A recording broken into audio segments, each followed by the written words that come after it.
ಬೆಂಗಳೂರಿನ Rameswaram cafe blast ತನಿಖೆ ತೀವ್ರಗೊಂಡಿದೆ. ಬಾಂಬ್ ಸ್ಫೋಟದ ಸ್ಥಳದಿಂದ ಶಂಕಿತನ ಜಾಡು ಹಿಡಿದು ತಮಿಳುನಾಡುವರೆಗೂ ಕೂಡ ಸಿಸಿಬಿ ಹುಡುಕಾಟ ನಡೆಸ್ತಾ ಇದೆ.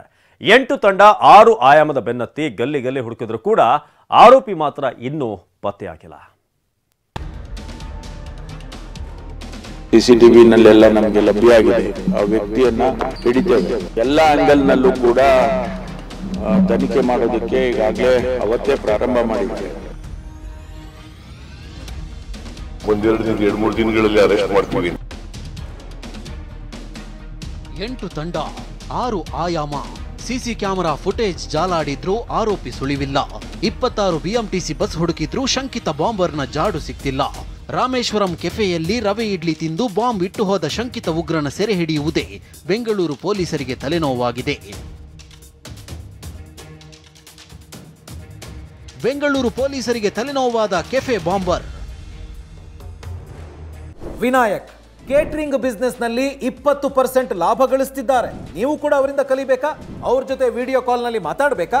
ಈಗಲೇ ಫ್ರೀಡಮ್ ಆಪ್ ಡೌನ್ಲೋಡ್ ಮಾಡಿ. 2 ದಿನ ಕಳೀತಾ ಬಂದ್ರೂ ಆರೋಪಿ ಸುಳಿವೇ ಸಿಕ್ಕಿಲ್ಲ. ನೋಡ್ರಿ ಹೇಗೆ ಟೈಮ್ ನೋಡ್ಕೊಂಡು ಪಕ್ಕಾ ಪ್ಲಾನ್ ಮಾಡಿಕೊಂಡು ರಾಮೇಶ್ವರಂ ಕೆಫೆಯಲ್ಲಿ ಬಾಂಬ್ ಇಟ್ಟು ಹೋದ ಆರೋಪಿ ಕಳೆದೆರಡು ದಿನದಿಂದ ತಲೆಮರೆಸಿಕೊಂಡಿದ್ದಾನೆ.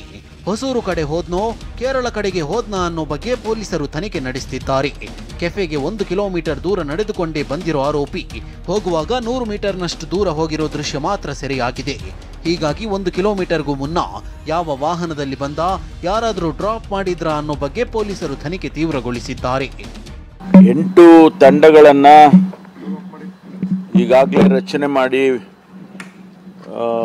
ಎಲ್ಲ ಆಂಗಲ್ನಲ್ಲೂ ಕೂಡ ತನಿಖೆ ಮಾಡೋದಕ್ಕೆ ಈಗಾಗಲೇ ಅವತ್ತೇ ಪ್ರಾರಂಭ ಮಾಡಿದ್ದಾರೆ. ಕೆಲವು ಮಾಹಿತಿಗಳು ಲಭ್ಯ ಆಗಿದೆ. ಇನ್ನೂ ಹೆಚ್ಚಿನ ಮಾಹಿತಿ ಕಲೆ ಹಾಕ್ತಾ ಇದ್ದಾರೆ ಮತ್ತು ಎಲ್ಲ ಆಂಗಲ್ನಲ್ಲೂ ಕೂಡ ನೋಡ್ತಾ ಇದ್ದಾರೆ.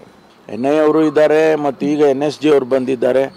ಅವರು ಯಾಕೆಂದರೆ NIA NSG ಯಾಕೆ ಬಂದಿದೆ ಅಂದರೆ ಇದು ಎಲ್ಲಾದರೂ ನ್ಯಾಷನಲ್ ಸಂಘಟನೆಗಳು ಏನಾದರೂ ಇನ್ವಾಲ್ವ್ ಆಗಿದ್ದರೆ ಅವರಿಗೆ ಗೊತ್ತಿರುತ್ತೆ, ಅವ್ರಿಗೆ ಮಾಹಿತಿಗಳು ಇರುತ್ತವೆ. ಹಾಗಾಗಿ ಅವರು ಕೂಡ ಇನ್ವಾಲ್ವ್ ಆಗಿದ್ದಾರೆ. ಒಟ್ಟಾರೆ ಇದು ನಮಗೆ ಒಂದು ಸವಾಲು, ಚಾಲೆಂಜ್ ಇದೆ ನಮ್ಮ ಪೊಲೀಸ್ನವರಿಗೆ. ಪರಾರಿಯಾಗಲು ಪಕ್ಕಾ ಪ್ಲಾನ್ ಮಾಡಿಕೊಂಡೇ ಬಾಂಬ್ ಇಟ್ಟಿದ್ದ ಶಂಕಿತ ಆರೋಪಿ ಸೆರೆ ಹಿಡಿಯುವುದೇ ಸವಾಲಾಗಿದೆ. ಯಾಕಂದ್ರೆ ರಾಮೇಶ್ವರಂ ಕೆಫೆಯಲ್ಲಿ ಬಾಂಬ್ ಇಟ್ಟ ಬಾಂಬರ್ ಪಕ್ಕಾ ಪ್ಲಾನ್ ಮಾಡಿಕೊಂಡೇ ಬಾಂಬ್ ಇಟ್ಟಿದ್ದಾನೆ ಅನ್ನೋದು ಗೊತ್ತಾಗಿದೆ. 1.5 ಗಂಟೆ ಟೈಮ್ ಇಟ್ಕೊಂಡು ಬಾಂಬ್ಗೆ ಟೈಮ್ ಫಿಕ್ಸ್ ಮಾಡಿದ್ದಾನೆ.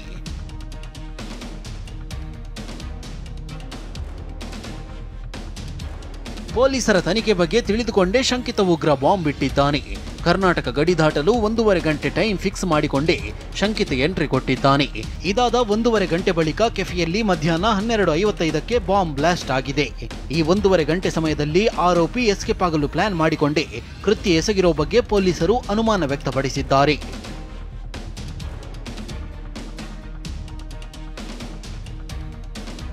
ಬ್ಲಾಸ್ಟ್ ಆಗಿ ಪೊಲೀಸರು ಅಲರ್ಟ್ ಆಗುವ ಮುನ್ನವೇ ಶಂಕಿತ ಪರಾರಿಯಾಗಿದ್ದಾನೆ. ನಾಕಾಬಂದಿ ಹಾಕುವ ಮೊದಲೇ ನೆರೆ ರಾಜ್ಯಕ್ಕೆ ಪರಾರಿಯಾಗಿರೋ ಶಂಕೆ ವ್ಯಕ್ತವಾಗಿದೆ.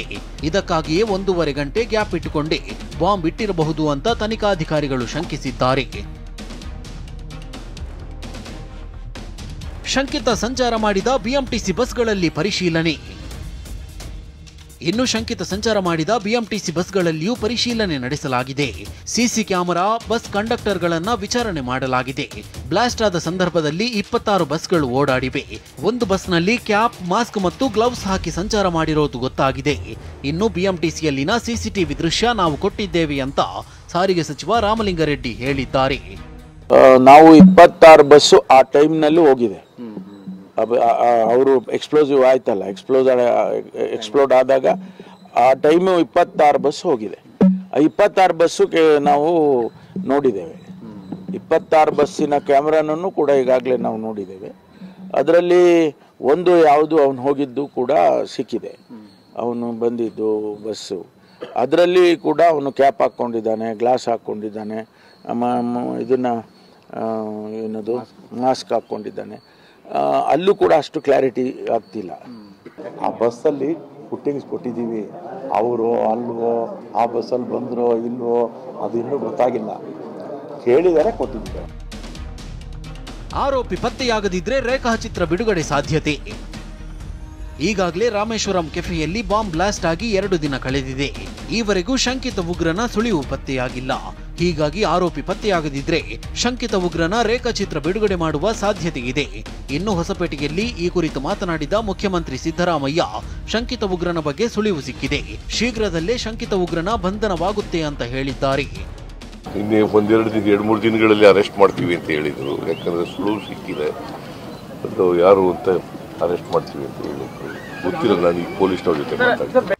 ಇನ್ನು ಕಳೆದ 2 ವರ್ಷದಲ್ಲಿ 20ಕ್ಕೂ ಹೆಚ್ಚು ಬಾರಿ ಬೆದರಿಕೆ ಇಮೇಲ್ ಬಂದಿದೆ. ಈ ಬೆದರಿಕೆ ಇಮೇಲ್ಗಳಿಗೂ ಬಾಂಬ್ ಇಟ್ಟವನಿಗೂ ಲಿಂಕ್ ಇದೆಯಾ ಅನ್ನೋ ಬಗ್ಗೆಯೂ ತನಿಖೆ ನಡೆಸಲಾಗ್ತಿದೆ.